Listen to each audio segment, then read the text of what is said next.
Olá pessoal, bem-vindos à última aula do nosso curso de Introdução, Experimentação e Desenvolvimento de Protótipos e Projetos. A aula de hoje é um pouco diferente das outras que a gente vem abordando até agora, onde a gente, durante o curso, tentou fazer um conteúdo bem prático, né, bem mão na massa, trabalhando com os conceitos constantemente com simuladores e os softwares que a gente trabalhou, enquanto que a aula de hoje é um pouco mais expositiva, um pouco mais teórica, tá certo? Então, vou tentar trazer uns conceitos de forma bem didática, o mais claro possível, mais resumido possível, mas um conteúdo um pouco mais teórico. E a gente vai focar então nessa parte de concepção e planejamento de projetos experimentais. Os tópicos que a gente vai trabalhar são esses: introdução, vamos tentar motivar um pouco por que a gente está estudando isso.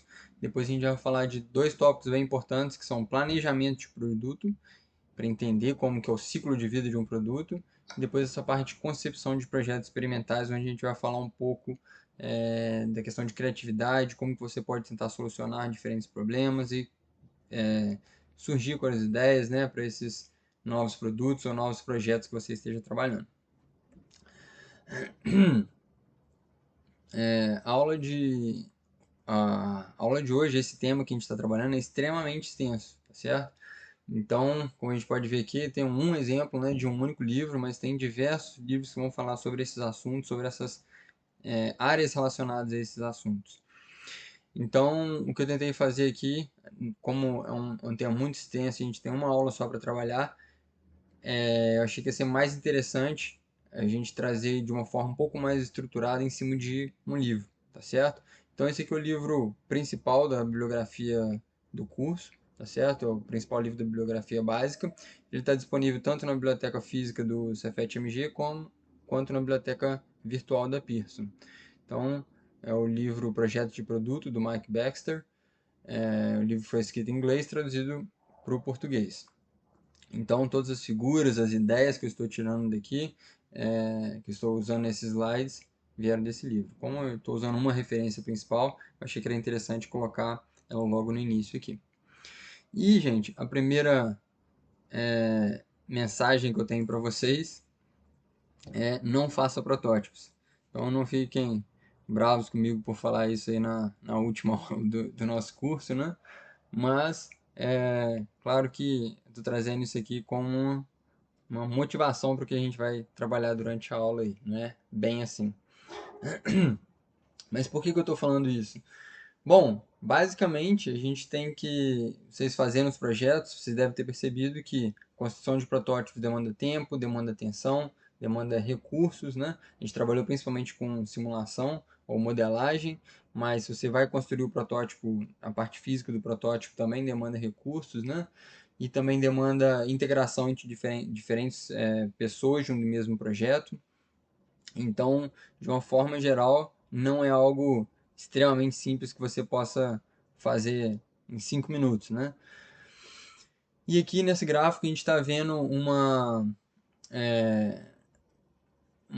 figura ilustrando a curva de sobrevivência de novos produtos. Então, basicamente, está mostrando aí que de cada 100 ideias, aproximadamente 20 vão chegar na especificação de projeto, um pouco menos no projeto conceitual, menos ainda na fabricação, menos na parte de vendas, e da parte desses que chegam a vendas, menos da metade vão chegar a ser de fato lucrativos. Então, mesmo depois de você selecionar bem, ainda tem uma chance do produto não ser lucrativo.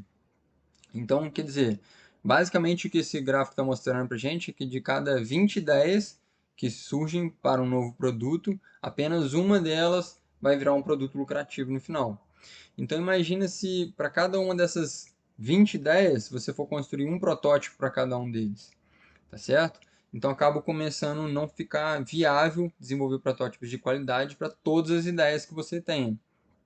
Então, é importante a gente selecionar isso um pouco antes de fazer o nosso protótipo. Então, essa que é a ideia do slide aqui. Não é que não faça protótipo sempre, a gente vai falar disso um pouco melhor mais para frente. Então, a regra geral no desenvolvimento de protótipos, gente, vai ser: só faça se for necessário, tá certo? Quando for possível, a gente vai tentar sempre substituir os protótipos por esboços ou desenhos de apresentação, ou então infográficos, mostras de qualidade do produto, né? Então, o que você puder substituir, que você consiga ganhar tempo, principalmente nessas etapas iniciais, é interessante a gente trabalhar, certo? Então, você vai utilizar todas as fontes de informação, tentar filtrar o máximo possível essas ideias que você está trabalhando, e aí, então, quando você realmente precisar de fazer um protótipo, aí sim, você vai lá e faz, né? Então, não faça protótipos nos estágios iniciais, quando você ainda tem outras fontes de informações possível, tá certo? Então, acho que isso é bem ilustrado pelo conceito chamado de funil de decisões que o Mike Baxter traz no livro, onde basicamente a gente está pegando todas as ideias e passando elas por um funil e tentando selecionar as melhores ideias, os melhores produtos que você for trabalhando, para aí sim você ir aumentando o investimento, tá certo? Então, o que está mostrando a ideia desse funil de decisões é, nas etapas iniciais o risco é muito grande. Então, pensa, dessas 20 ideias, 19 não vão se tornar produtos lucrativos. Então, o risco associado, como é que você sabe qual que vai ser de fato a ideia positiva ali, né? Então, o risco associado nas etapas iniciais é muito grande. Então, o investimento deve ser pequeno, o investimento de tempo e recurso deve ser pequeno.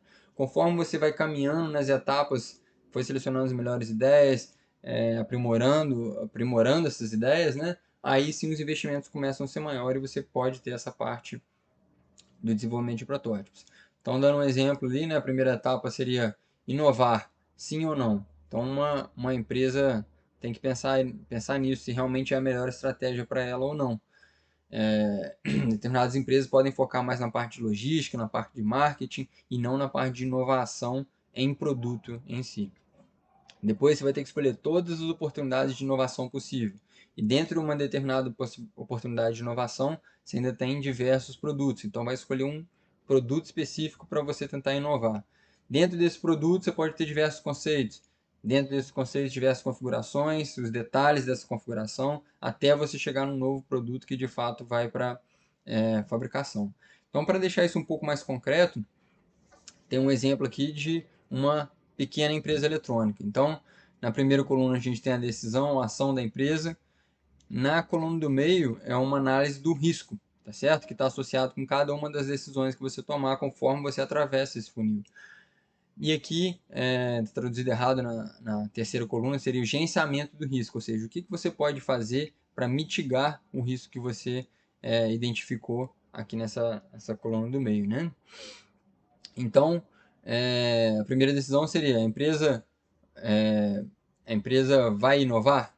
Sim. Se a empresa se a empresa vai optar por inovar no desenvolvimento de produtos, né, fazer novos produtos, então qual que seria o risco associado? Às vezes pode ser uma estratégia errada. Se a empresa não tem o know-how, não tem a capacidade técnica, as pessoas corretas para fazer essa inovação, então essa pode ser uma decisão errada. O que você pode fazer para mitigar esse risco? Você fazer uma análise clara, sincera do potencial da empresa, se ela tem essa capacidade de inovação. Então, se você faz essa análise, você já está mitigando o risco, né? Depois, a empresa vai desenvolver quais são as possíveis oportunidades de inovação. Ela vai inovar em um produto inédito. Ela poderia também desenvolver, melhorar um produto que já existe, ou, como a gente falou, né, inovar de outras formas. Mas nesse caso dessa empresa, ela optou por desenvolver um produto inédito. Também tem um risco associado e o que a gente pode fazer para mitigar esse risco. Então, quais são os possíveis produtos? Ela optou por um tipo de controle remoto para uso em TV interativa, essas Smart TVs, né? Que a gente tem que ter uma interação maior para selecionar os diferentes menus, os diferentes botões. Beleza, então é esse produto que ela vai trabalhar. Dentro disso, tem diversos conceitos possíveis. Então, a gente poderia ter um mouse que você tem, um controle que você tem uma rodinha para você poder selecionar os diferentes menus, né? No caso aqui, eles optaram pelo conceito de um mouse sem fio. Então, algo que você aponta para a televisão para poder selecionar os diferentes menus. Isso aí tem algumas televisões no mercado atualmente que tem justamente essa tecnologia aí. Então, também existe a possibilidade de ser um conceito errado, né? Depende do software, que às vezes vai estar fora do controle da empresa. Então, depende dessa integração com o software que a empresa que está fazendo a televisão está utilizando. Bom, mas analisando se essa aí for uma decisão correta, você parte para a parte de as possíveis configurações. Então, como que vai ser a comunicação desse controle remoto com a televisão? Vai ser através de infravermelho, através de Bluetooth? Qual a tecnologia que vai utilizar? Qual que vai ser o material que vai ser utilizado na parte estrutural? Que tipo de alimentação? Como é que vai ser por pilha, por bateria? Então, todas as decisões que você tem que passar antes, né, de chegar nesse produto final. Então, conforme a gente vai avançando nessas etapas aí, o investimento vai aumentando um pouquinho até você. Então, essa etapa aqui das possíveis configurações é onde a gente começaria a ter os possíveis conceitos, as possíveis configurações, é onde a gente teria os protótipos iniciais para poder testar essas diferentes configurações, ver o que funciona melhor ou não, né? Então, nessas etapas aí, né? E depois até a gente chegar então no protótipo final, onde você tem tudo integrado já, tá certo? Então vamos passar, essa aí é a motivação, né? Para a gente entender o ciclo de produto, o ciclo de vida de um produto e poder determinar onde que se encaixam esses conhecimentos que a gente adquiriu sobre desenvolvimento de protótipos, tá certo? Então vamos olhar um pouco melhor para essa parte de planejamento de produto. Bom, basicamente, planejamento de produto inclui identificação de oportunidade, uma pesquisa de marketing, análise dos produtos concorrentes, proposta do novo produto e a especificação de oportunidade e a especificação de projeto, tá certo? Então a gente tem aqui também alguns conceitos chaves que são apresentados no livro para a gente: valor para o consumidor, modelo cano de qualidade, desdobramento da função de qualidade. A gente vai passar por cima deles. Mas os 3 pontos que eu queria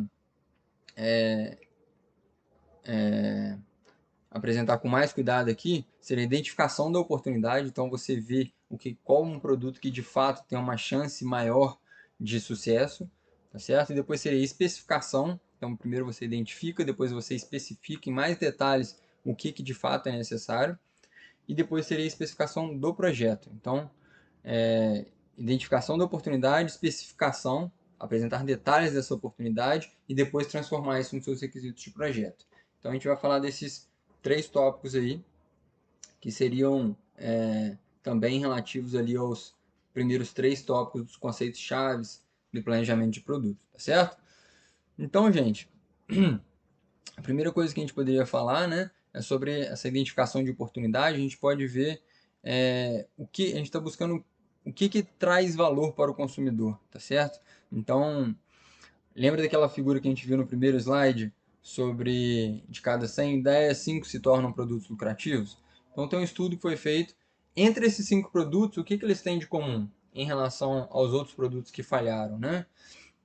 Então, teve um estudo que foi feito dessa forma e, basicamente, tem alguns fatores que podem aumentar, que são observados como que tem essa capacidade de aumentar a chance de sucesso de um produto.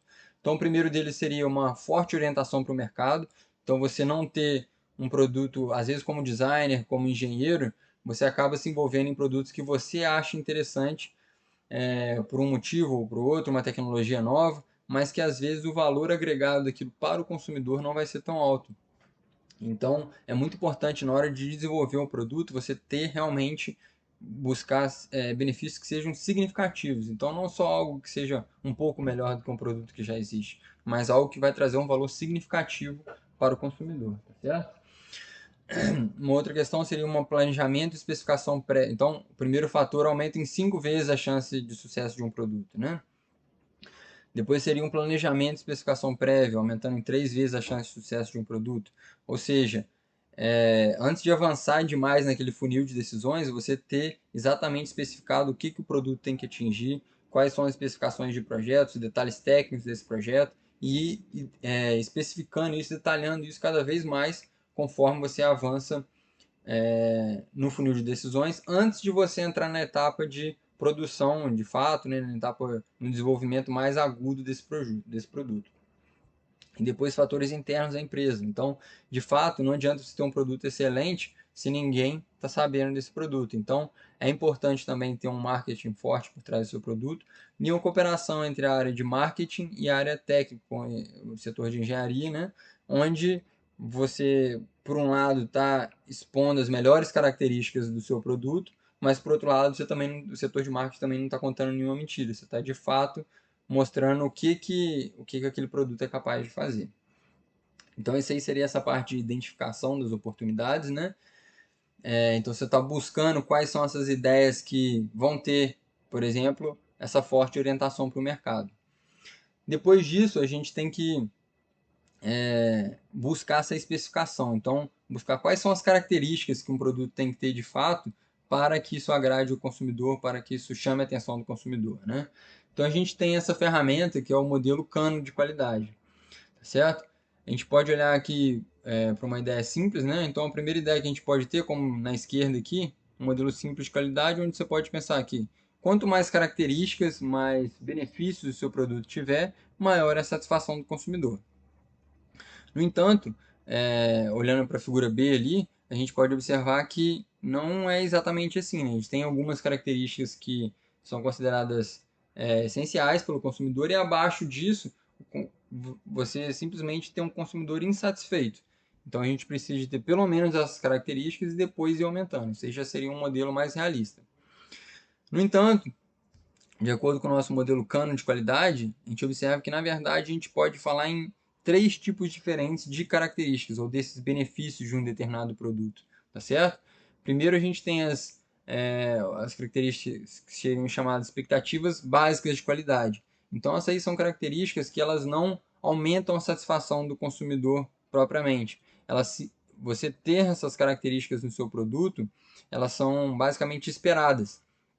Então, você ter elas, você reduz a chance de insatisfação. No entanto, você não aumenta essa satisfação positiva aí do consumidor, né? Então, para dar um exemplo disso, seria, imagine que você vai comprar um carro e aí está lá negociando, o, quando o vendedor chega para você e fala, olha, esse produto aqui é excelente, esse carro ele já vem com as 4 rodas. Nesse caso, isso é uma característica que você ia rir, né? Porque não é algo que aumenta a sua satisfação com aquele produto. É basicamente uma expectativa básica que você tem daquele produto. Então, qualquer carro que você for comprar, você já espera que ele vai vir com as 4 rodas. Então, ter as 4 rodas não vai aumentar a sua satisfação. Mas se não tiver as 4 rodas, vai aumentar muito a sua insatisfação. Tá certo? Então, todos os produtos normalmente vão ter algumas características básicas, que são coisas que os consumidores já esperam desse tipo de produto. Depois sim a gente teria os fatores de excitação.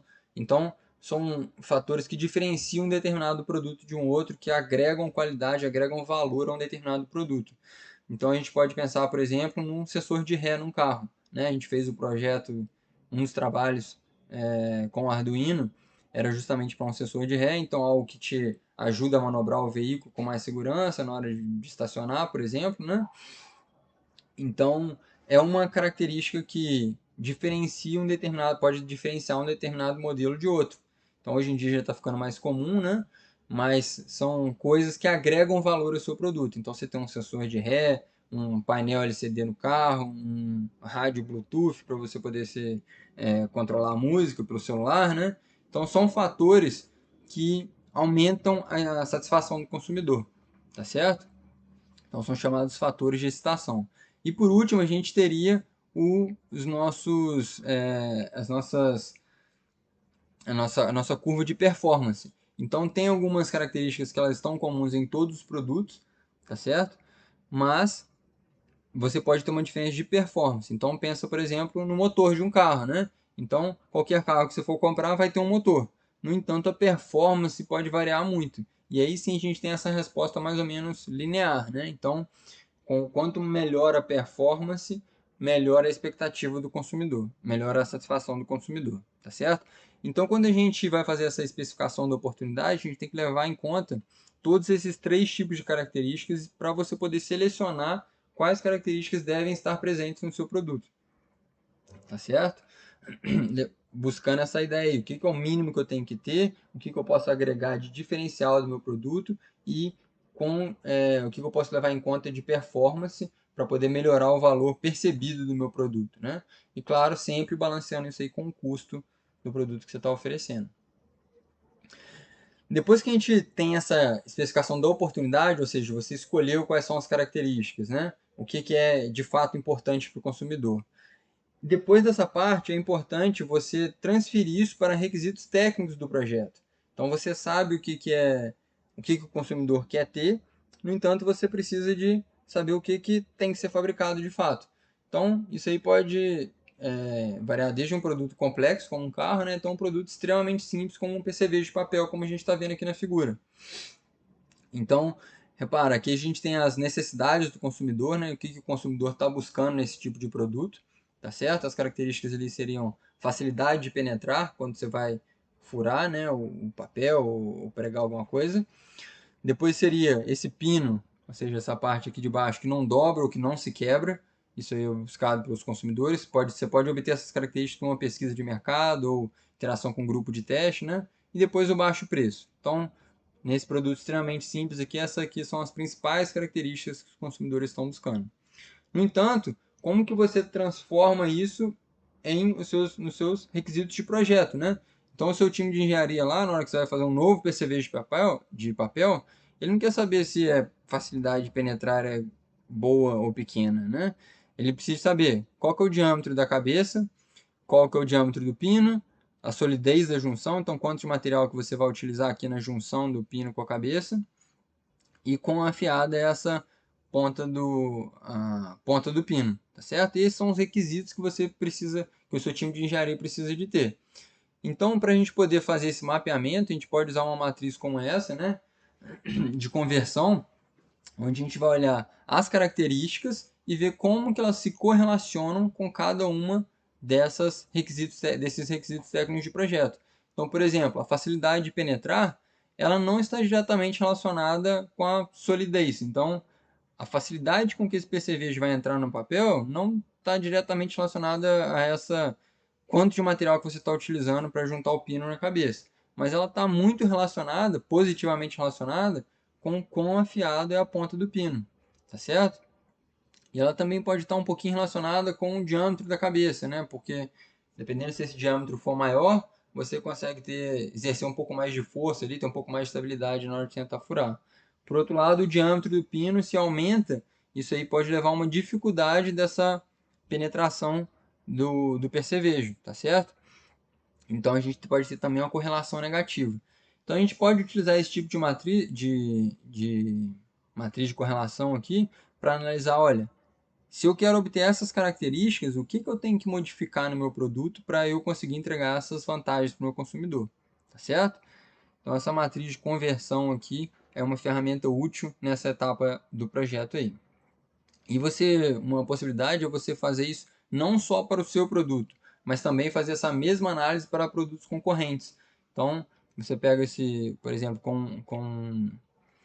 depois que você já tem um protótipo, né, ou uma primeira ideia desse produto aqui, você pede para alguns consumidores avaliar o seu produto de acordo com cada uma dessas características que você identificou como desejáveis e também fazer a mesma coisa para os produtos concorrentes, para você ver se de fato esse produto vai ter uma boa chance de comercialização, sucesso na comercialização, né?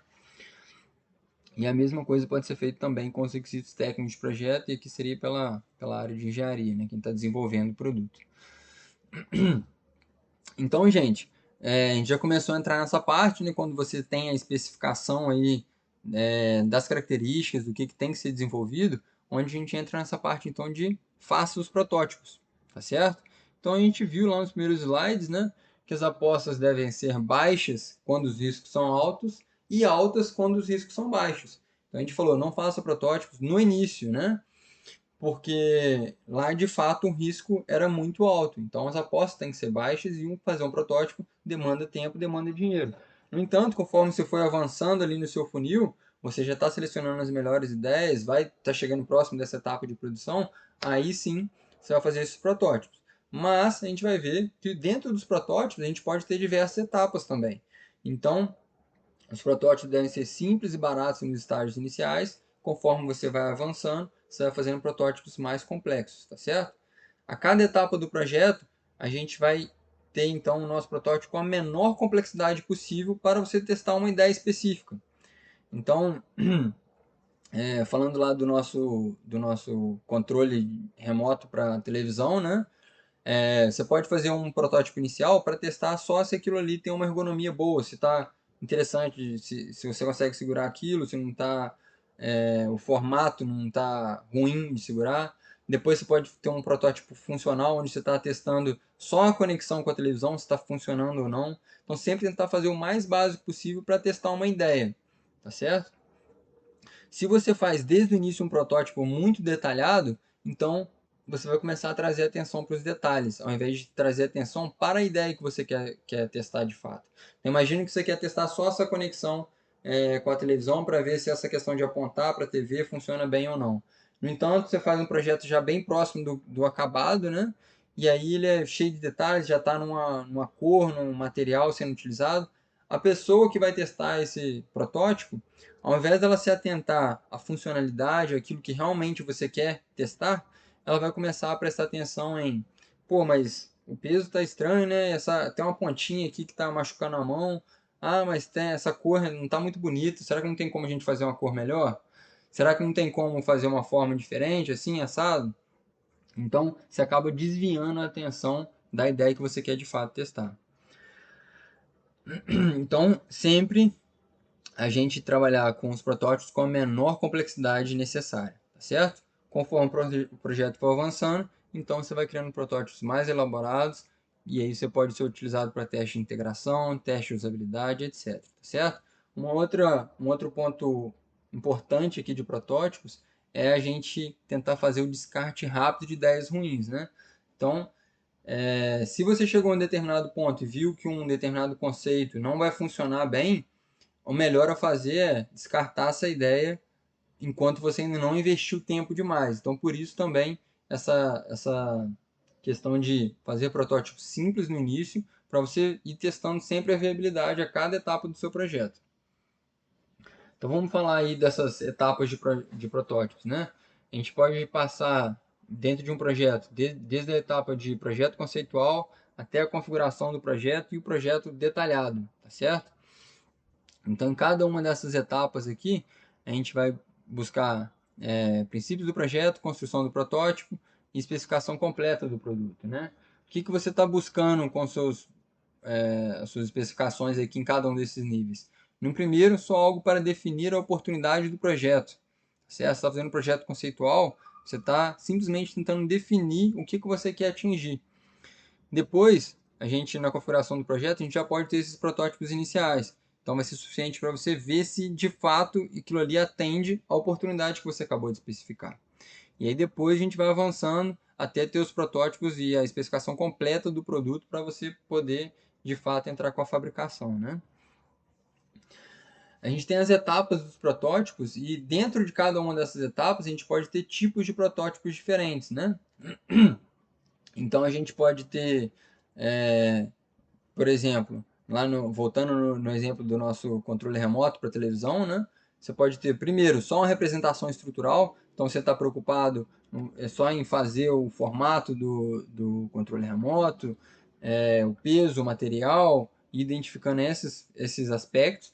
E, por outro lado, fazer um outro protótipo, onde ele é feito de qualquer tamanho, pode ser um tamanho muito maior do que você vai de fato utilizar, mas só para você testar a funcionalidade, ver se de fato você consegue interagir remotamente com a televisão, só apontando, se aquilo ali vai funcionar, ou às vezes, por exemplo, vai ter um atraso muito grande de comunicação que impossibilita o uso da tecnologia. Se o estrutural funcionou, o funcional funcionou também, então você começa a combinar esses protótipos, certo? E aí, de novo, você pode ter diferentes etapas. Primeiro um modelo completo de um produto de fabricação, mas talvez a montagem ainda seja manual, né? Até você chegar no protótipo de produção que já é de fato igualzinho ao que os consumidores vão obter. Então a gente tem tipos de protótipos diferentes e etapas diferentes na produção de protótipos. Então para dar um exemplo aí, né, que seria o desenvolvimento de um novo produto que é uma prancheta de papel, uma nova prancheta de papel. Então lá no projeto conceitual, você vai trabalhar da forma mais simples possível. Você vai falar de esboços, ou desenhos simplificados do que você gostaria de atingir, né, desse novo produto que você está desenvolvendo. Às vezes um quadro contendo informações com os diferenciais desse produto. Se você for fazer algum modelo, fazer um modelo simples de blocos, tá certo? Foi passando mais para frente para a configuração e o nosso projeto detalhado, né? A gente vai começar a trabalhar então com modelos de papelão, coisa simples de você fazer essa montagem. Depois fazer um protótipo físico, fazer um protótipo já utilizando uma forma próxima do que você de fato quer construir, né? Fazer um teste específico. Quanto será que isso aqui tem uma usabilidade boa, o peso tá bom? Depois você vai começar a utilizar então os componentes iguais aos que serão fabricados, já vai ter um protótipo bem próximo do final, tá certo? Para você poder fazer testes com mais e mais pessoas, está investindo mais dinheiro, né? E até por último você chegar então no seu protótipo de fabricação ou de produção, tá certo? Então, gente, o que eu queria trazer para vocês nessa parte aqui da aula era isso, a importância de fazer sim protótipos, mas nos momentos apropriados do ciclo de vida de um produto. E sempre que você for fazer protótipos, não pense em fazer um protótipo. Pense em fazer vários protótipos indo desde o bem simples que você consegue fazer rapidamente até você ir avançando isso, fazendo protótipos mais complexos. Bom, e agora a gente passa então para essa questão aí mais voltada para concepção de novos projetos, concepção de novos produtos, certo? Voltado um pouco para criatividade. Bom, então quando a gente está falando dessa questão do processo criativo, né? A gente tem diferentes etapas também. Então, a gente poderia falar primeiro em preparação, depois geração de ideias, seleção de ideias e, por último, uma etapa ali que seria a revisão do processo criativo. Então, se você está sempre trabalhando nessa concepção de novos projetos, né, novos produtos, então é interessante você observar qual foi sua linha de raciocínio para você tentar sempre ir melhorando isso para os próximos produtos que você for criar, né? O livro é interessante porque para cada uma dessas etapas e dessa forma também para os outros capítulos, ele traz algumas ferramentas associadas aqui que podem ser utilizadas, ferramentas de pensamento assim, né, que você pode utilizar para te auxiliar em cada uma dessas etapas. Então a gente vai falar um pouco mais dessas três primeiras aqui: preparação, geração de ideias e seleção de ideia. Então, antes disso, a, a, o, a visão geral que a gente vai ter é o seguinte: você quer desenvolver uma nova ideia. Primeira coisa é você estar preparado para trabalhar com essa nova ideia, com esse novo, o que quer que você esteja querendo atingir, né? Depois, uma vez que você especificou, por exemplo, a oportunidade, eu vou trabalhar com o controle remoto ou com um determinado produto, vou desenvolver um novo produto dessa forma, beleza? O pensamento é, vou gerar o maior número de ideias possível dentro dessa característica. Então, ao invés de eu focar em desenvolver uma ideia e começar a trabalhar arduamente em cima dela, diretamente, eu vou gerar o maior número de ideias possível, primeiro, e depois eu vou selecionar as melhores ideias e ir afunilando, tá certo? Então, para você poder ter um uso efetivo daquele funil de decisões que a gente acabou de tratar, né? A gente tem que primeiro gerar um grande número de ideias para depois ir podendo selecionar melhor. Então vamos falar desses três passos aí: preparação, geração de ideias e seleção de ideias. O primeiro tópico talvez seja o mais importante, que é a preparação. A gente às vezes tem essa percepção de que ideias inovadoras, ideias geniais, elas surgem como um estalo na cabeça de alguém. No entanto, a gente tem essa frase aí do Thomas Edison, por exemplo, que diz que genialidade é 1% de inspiração e 99% de transpiração. Então, o que para algumas pessoas pode parecer como um estalo, que uma ideia que simplesmente surge na cabeça de alguém, na verdade tem muito trabalho por trás até você conseguir chegar nesse momento de ideias realmente inovadoras, né? Então, para exemplificar isso, a gente pode falar aí dessa história do Arquimedes, né? O Arquimedes e do Eureka. Bom, a história é que o Arquimedes era um filósofo grego e foi passado para ele uma missão de descobrir se a coroa do rei era feita totalmente de ouro ou não. Então, para isso, o que eles normalmente faziam era comparar. A massa específica do ouro já era bem conhecida nessa época, então o que era feito era: se você soubesse o volume, de um determinado produto e você está dizendo que ele é todo feito de ouro, então você poderia saber qual era o peso esperado daquele produto, tá certo? Porque às vezes poderia ter prata ou outros metais misturados naquele objeto ali e reduzir o valor dele, né? No entanto, para isso poder funcionar, ele já sabia mais específico, mas ele precisava de saber o volume da coroa.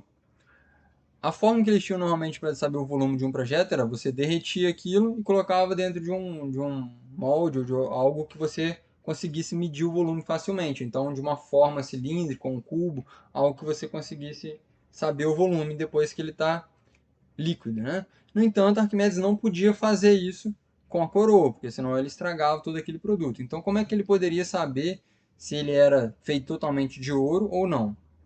Então, ele ficou pensando sobre isso durante muito tempo sem chegar numa resposta. Até que um dia ele foi tomar um banho e ele observou que quando ele entrava no banheiro, o volume da água subia, tá certo? E ele reparou que quanto maior era o volume, quanto maior era o corpo que entrava na água, mais o volume da água subia, tá certo? Então, aí que ele reparou essa relação entre o volume de um objeto e o volume de água que era deslocado. Então a história, a lenda, né, que ele saiu gritando pelas ruas, Eureka, Eureka, seria eu encontrei, eu encontrei. Então que seria esse momento de estalo, né, esse momento de genialidade ali. No entanto, o que que é a moral dessa história? Que quantas pessoas entraram na banheira, perceberam esse mesmo fenômeno diversas vezes, mas não tiveram essa mesma ideia, né, que depois virou o princípio de Arquimedes, que foi muito mais importante do que saber o peso, o material da coroa, né? Quantas pessoas tiveram essa mesma observação e não chegaram na mesma conclusão? Então, o Arquimedes só conseguiu fazer isso porque ele estava preparado para fazer essa descoberta, tá certo? Então, apesar dessa percepção de que às vezes as ideias, as invenções são um estalo na cabeça de alguém, na verdade a criatividade geralmente vai resultar de associações, de combinações, de visão de uma ideia por um ângulo diferente. Ou seja, você tem que estar imerso naquele problema para você poder enxergar uma nova solução. Então, a preparação seria justamente essa etapa aí. Você olhar para um problema de todos os ângulos possíveis, pensar, estar constantemente pensando naquilo de como resolver um problema e esperar então até que esse momento de criatividade, algo que realmente inovador pode surgir, tá certo? E uma outra questão, gente, é que às vezes você está empacado em um problema ali, não consegue resolver um determinado problema, né? Nesses casos, às vezes é melhor esquecer aquilo por um tempo, depois você volta e olha para uma perspectiva diferente, ou então deixa aquilo ali atrás da cabeça, né? Esquece aquilo por um pouco. Então, várias pessoas relatam casos de que às vezes está pensando num problema um tempão e não consegue resolver. Até que de repente você está lá tomando um banho, ou então andando pela rua, pegou um ônibus e aí a solução simplesmente vem na sua mente, na hora que você menos espera, né? Isso tudo porque você estava preparado para ver essa solução do problema, tá certo?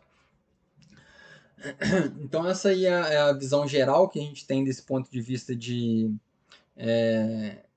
preparação, né? E aí a gente, depois que você já está preparado, você vai então buscar criar o maior número de ideias possível, né? Lembrando, essa era a nossa visão geral. A gente vai buscar agora gerar o maior número de ideias possíveis para um determinado produto, um novo conceito que você estiver trabalhando. Então tem algumas técnicas que podem nos auxiliar nesse sentido. A primeira seria a redução do problema. Então, se você está trabalhando em cima de um determinado problema, tenta olhar o que é o cerne desse problema. O que é o mínimo que você tem que fazer para conseguir resolver. Às vezes, você chegando no centro da questão, você consegue ter uma visão simplificada daquele problema ali. E aí você consegue solucionar só esse pedaço, mas na verdade vai acabar solucionando todo, tá certo? E uma outra técnica diferente seria o oposto. Então a gente está tentando criar diversas, lembra, a gente está tentando, para um produto, a gente está tentando criar diversas soluções possíveis, né? Para depois escolher a melhor. Então uma técnica diferente aqui seria fazer justamente o oposto. Ao invés de você olhar para o menor problema possível, tenta olhar para um problema maior. Um problema que engloba esse problema interior que você está tratando, tá certo? Às vezes você olhando para a parte de cima, para a parte de fora, você resolvendo essa parte de fora, você resolve também esse problema de dentro. e às vezes o problema de fora, o problema maior, é mais fácil de resolver do que aquela parte específica que você está tentando trabalhar. Uma outra técnica seria digressão do problema. Então, olha para um problema alternativo. Olha para uma outra coisa. Ao invés de resolver X, resolve Y, né? Que estão relacionados, mas não é exatamente o problema original que você tinha. Então, para dar um exemplo, a gente tem aqui uma empresa que quer melhorar um produto existente. Aí você pode pensar, por que essa empresa quer fazer isso? Ela responde, para alcançar o concorrente que lançou um novo produto. Bom, então talvez você não precise melhorar um produto existente, né? Você pode desenvolver um novo produto também. Nossa, essa solução não é boa. Então tá bom. Por que você quer alcançar o concorrente? Porque eu quero evitar a perda de participação no mercado. Bom, então uma alternativa é, ao invés de você melhorar o produto existente, uma alternativa seria você expandir para um novo mercado. Vai buscar um novo mercado, tá certo? Onde você não está disputando com o seu concorrente. Nossa, aí também não é uma alternativa viável. Beleza. Por que você quer evitar a participação no mercado? Prevenir a queda de faturamento. Então, uma alternativa seria, ao invés de você desenvolver um novo produto, você aumentar o seu investimento em propaganda e aí, mesmo com o seu produto sendo um pouco pior do que o do concorrente, você tem um investimento melhor em propaganda e você continua mantendo o seu faturamento, né? E assim por diante. Então, você pode sempre ir olhando problemas alternativos, tentar resolver esses problemas alternativos que, resolvendo eles, você resolve também o problema original. Outras técnicas que a gente tem aqui seria a análise de funcionalidade de um produto. Então, usando o exemplo aqui de um descascador de batata, tá certo? Então, qual que é a função principal do descascador de batata? É preparar a batata para ela poder ser cozida. Beleza. Aí você começa a quebrar essa função em subfunções. Então, preparar a batata para ser cozida tem duas partes. Primeiro é remover a casca, o segundo seria remover o olho, aquela tampinha da batata ali, né? Dentro de remover a casca, a gente pode quebrar em mais funcionalidades, que seria cortar a casca da batata, talvez a principal, mas também você precisa de limitar a profundidade do corte e você precisa de seguir o contorno da batata. E assim por diante, você vai quebrando isso em mais funcionalidades. E aí você analisa se você pode inovar em uma dessas funcionalidades especificamente. Então, às vezes você não precisa de inovar o produto como um todo, mas você pode melhorar uma dessas funcionalidades aí para tentar trazer uma nova alternativa, algo que vai gerar aquele valor para o consumidor. Uma outra possibilidade é você pegar essas funções, cada uma dessas funções aqui, e tentar fazer analogias com ela. Então, por exemplo, a gente falou de remover a casca, né? Remover a casca, você poderia fazer uma analogia com lixar uma superfície. E aí você pensa o que é o princípio que está por trás disso, quando você está, por exemplo, lixando uma parede, né? O que é o princípio que está por trás disso e como que isso poderia se aplicar ao seu problema original. Então, uma abrasão, você poderia pensar num lixador de batata. Então, conforme a gente está vendo aqui na figura, né? Ao invés de você passar o descascador na batata, poderia ser uma superfície que você coloca em cima de uma mesa e você esfrega a batata ali em cima. Então, talvez isso aí teria uma performance melhor do que o descascador de batata tradicional. Outra possibilidade aqui seria uma fresa metálica, né? Então, um dispositivo mais elaborado, onde você tem uma lâmina girando que vai remover material. Então, você poderia também ter um dispositivo eletrônico que vai ter uma lâmina giratória em alta velocidade, você só encosta a batata ali, vai girando e ele descasca para você sem você ter que fazer força. É uma possibilidade também. E assim por diante. Então, você pode fazer essas analogias com cada uma das funcionalidades que você encontrou aqui na análise de funcionalidade, certo? Então, mais uma técnica para gerar o maior número de ideias possíveis. E por último, a gente poderia falar dessa sigla aí, né, que seria MESCRAI. Então, lembra que a gente falou aqui naquela parte de preparação, né, que a criatividade muitas vezes surge da combinação e modificação de ideias existentes. Então, essa sigla aqui tenta trazer justamente isso. Pega o que já existe e pensa, o que você pode modificar, o que você pode eliminar, substituir, combinar, rearranjar, adaptar e inverter. Tá certo? Então, olha para o que o seu produto tem, as funcionalidades do seu produto, tenta combinar dois produtos distintos, vê como que você pode modificar aquilo para ter um novo produto que talvez não exista antes, mas simplesmente combinando duas funcionalidades, duas características, você consegue ter um produto melhor, tentando buscar o melhor de dois mundos, por exemplo. Então essas aí seriam algumas técnicas para a gente poder gerar o maior número de ideias possíveis, tá certo? E por último, gente, a gente teria a parte de seleção de ideias. Então, uma vez que você já definiu todas as ideias, você vai tentar selecionar as melhores agora para você poder chegar nessa desenvolvimento de novos protótipos, para depois continuar selecionando mais ainda, até você desenvolver o seu produto final. Então a gente tem esse processo aqui, é a parte mais metódica do processo criativo, né? A gente teria duas ferramentas básicas aqui. Uma delas seria do ponto de vista de um produto como um todo, e a outra a gente analisando as características de um produto. Então, primeiro seria a votação. Então, nesse caso, é interessante você ter um grupo de teste com algumas pessoas, alguns possíveis consumidores, né? E dar para eles votação. Então, você apresenta 5 ou 6 ideias e dá alguns pontos de votação para cada um deles, né? Então, por exemplo, você dá uns pontinhos desse autocolantes. Aqui ele está dando exemplo de escolher diferentes novos sabores de pizza. E cada pessoa vai lá e distribui os pontos da maneira que ela quiser entre aquelas ideias possíveis. Então você pode colocar todos os pontos em uma única ideia, ou falar, eu gosto desse, mas gosto um pouco desse também. E no final você vai analisar qual produto que teve melhor aceitação pelos consumidores, tá certo? E também você pode fazer isso aqui por etapas. Então, apresenta 5 etapas, pega a melhor, depois para outro grupo você apresenta 5 etapas, pega a melhor, 5 ideias, pega a melhor também, e depois você vai combinando isso e filtrando as melhores ideias. Uma outra possibilidade é você olhar para cada uma das características do seu produto, de um ponto de vista empresarial, certo? Então, você vai pegar um determinado produto e vai olhar qual que é o tamanho do mercado potencial, qual que é o lucro por unidade vendida, qual que é o ciclo de vida do produto. Então, características do ponto de vista empresarial, do ponto de vista do produto mesmo. E aí você vai analisar as suas alternativas. Então, você tem uma referência, uma alternativa 1, uma alternativa 2. Você vai dizer, olha, alternativa 1 tem um tamanho de mercado maior do que o produto que você já trabalha. Alternativa 2 também. Então, cada um deles vai ganhar um ponto. E aí você coloca um fator aqui. Então, você vai fazendo essa análise, lucro por unidade vendida. A alternativa 1 é pior do que o meu produto de referência, a alternativa 2 é melhor. Então, você vai fazendo isso aqui e chega no final, você vai ter um somatório, como se fosse uma lista de prós e contras, né? Só que você está especificando, quantificando esses prós e contras para chegar numa decisão final um pouco mais embasada. Então, a gente pode ter desde essa análise do ponto de vista das pessoas de dentro da empresa, como dos possíveis consumidores, tá certo? Então, voltando para a nossa visão geral, né? Preparação, se preparou, pensou sobre o problema, analisou as alternativas, qual o problema, definiu exatamente o que é o problema que você está trabalhando.